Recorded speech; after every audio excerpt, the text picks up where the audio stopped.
ভাবছো যে না, আসিফ হুজুর ওয়াজ করেছে বিয়ে করার জন্য, ঠিক আছে, তবে আমার বেতনের স্কেল হচ্ছে এখন 10,000 টাকা।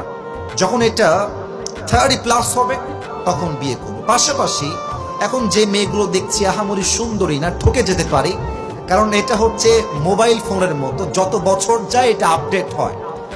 হ্যাঁ, মনে হবে যে দেরি করলে আরো আপডেট ভার্সন পাবো। ভুল ধারণা।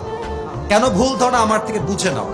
তুমি যদি একটা বছর বিয়েকে পিছিয়ে দাও, যে আমি 2025 সালে নয় 2026 সালে বিয়ে করব, বেটা তুমি যে একটা বছর সিঙ্গেল থেকে মাস্টারবেশন করবা, চোখের গুনাহ হবে, জিনার গুনাহ হবে, হাসতেছো, এই গুনাহের দায়ভার কে নেবে আমাকে বলো তুমি আমাকে। অতএব একটাই কথা, যৌবন আমার একমাত্র বিয়েতে যাবে, হারাম কাজে যাবে না যুবক ভাই, আছে কিনা বলেন?